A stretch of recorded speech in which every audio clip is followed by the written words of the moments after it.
Hello everybody, it's a bit windy. I've just done a vlog around the Blue Lagoon. I'm covered in white because I've just fed the birds some oats and all the oaty dust has just got it all over me. So I'm not disgusting, I am clean. I am showered, but I'm covered from head to toe in oat dust. And it's really windy, so I'm hoping you can all hear me. I'm so hoping you can hear me okay. But I want to do a little bit of a video today about some sayings that are just bizarre. Probably not even bizarre for autistic people, but are just bizarre for everybody. I'm starting this video, I've not even told you who I am. My name's Amanda. I've recently changed my channel name from Quintessentially British to, what have I changed it to? I can't remember. Neurodiverse Kitty. I was like, my brain went completely blank then, couldn't remember. I do that a lot, you know.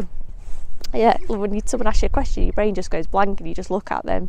Or in my case, you just look at the floor and you think you're weird. But yeah, I've changed my channel name to Neurodiverse Kitty, so it's more autism related. And I appreciate all you guys' feedback from comments and stuff on the channel. But what was I talking about? Oh yeah, I want to talk about, I'm having an executive dysfunction day today, I'm really sorry.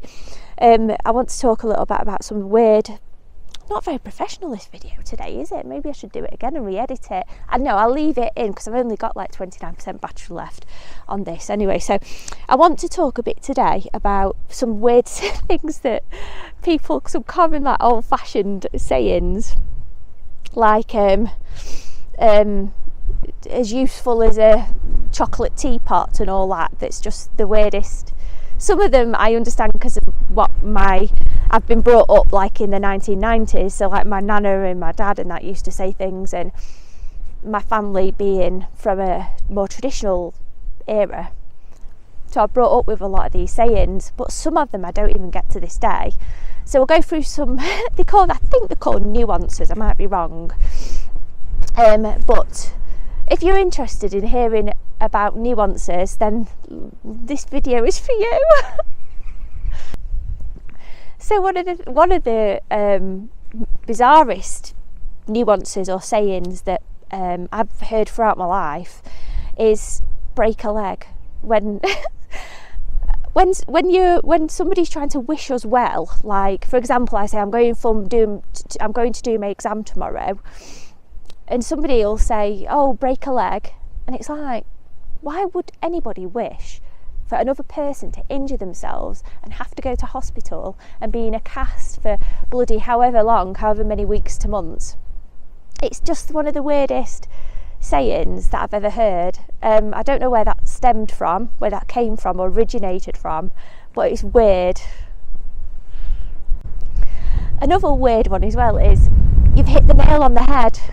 You've hit the nail on the head. If you say something to someone and you've said something right, or you've come up with a solution to a problem or an answer to a problem, and they'll say you've hit the nail on the head with that one.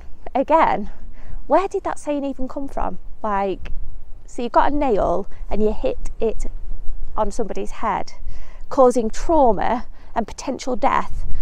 What is the meaning behind that saying? Another saying that cracks me up every time, it's so funny, is, oh, she's happy as Larry, or you're happy as Larry. It's like, who's Larry? Another saying as well is, let's bury the hatchet. You know, like if you've fallen out with somebody, I think that's what it means anyway, I'm presuming. Let's bury the hatchet. To me, if someone said like, let's bury the hatchet, I'd be thinking, why have you murdered someone or something? I don't know, it sounds weird. It sounds to me, I just have this impression of this person stuffed into some underground, I don't know, is that what a hatchet is? I don't know, what is a hatchet? I don't even know what a hatchet is. Let's have a look. What's a hatchet? Oh, it's a small axe with a short handle for use in one hand. Didn't even know what a hatchet was. Forgot what it was called again then. I still have the feeling though, when someone says let's bury the hatchet, that they're talking about burying me. It's just the weirdest thing to say. How about this one then? This one, my nana always used to say this to me when I was younger: you're barking up the wrong tree. You're barking up the wrong tree, Amanda. It's like, are you trying to call me a dog? And then again, this one's similar to the barking up the wrong tree one. When someone says it's straight out of I heard it, the person said it and it was straight out of the horse's mouth. And if they're talking about me, are you trying to call me a horse? What about this one then? When people say things take time, like my YouTube channel, for example, and there's been multiple times, not you guys on here, I'm talking about family and friends. There's been times where I moan like it's a slow growth and all that, and they say, well, Amanda, Rome wasn't built in a day. No shit, Sherlock, it wasn't built in a day. See a man about a dog. What the hell does that one mean? In fact, I'm going to Google it. What does that saying even mean? See a man about a dog. Let's see.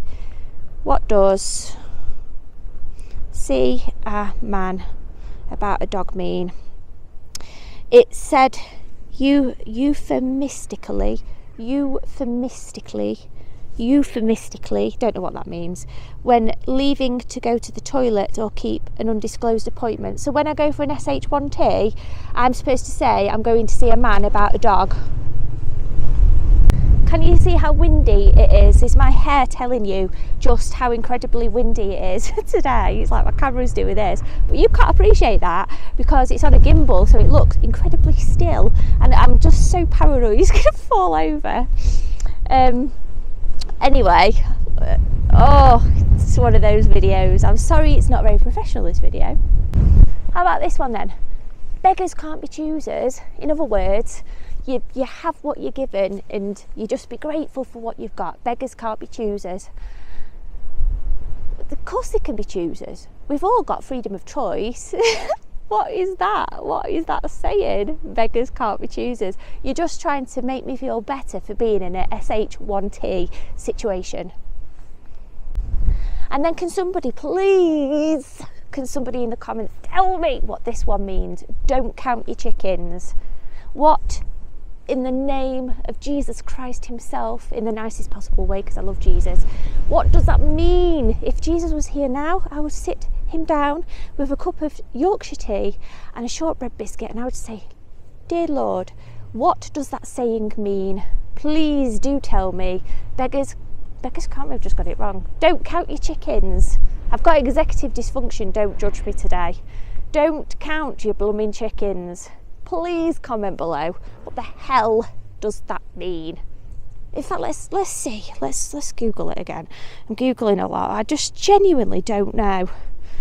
What does don't count your chickens mean? Don't be too confident in anticipating success or good fortune before it's certain. How am I supposed to know that? Has anybody heard of this one? My nanny used to say this all the time. Bite the bullet. Bite the bullet. Take a bite of a bullet. I have no idea what that saying means. And my nanny used to say this to me all the time. This is my grandma's saying. She's not watching this because she doesn't really get YouTube, my nana, and she's 94, so she's proper vintage. She's proper old. But she used to say, penny wise and pound foolish. I'm trying to remember it. Penny wise and pound foolish. Now I know that probably means. Does it mean that you're not very good with your money? I don't know. Do you know, I can remember some of these things and I can't remember what does penny wise. What does penny wise? It means careful and economical in small matters while being wasteful or extravagant in large ones. So penny wise and pound foolish, everybody. This one's bizarre, this one. When people say a bad excuse is better than none, it's like, no, a bad excuse is not better than none. How can a bad excuse be better than none? Don't give an excuse. Like, you wouldn't have to make an excuse if you didn't do something bad in the first place. That saying, to me, is just reinforcing that it's okay to give excuses to criminals. And then the last one, a bird in the hand is worth 2 in your bush.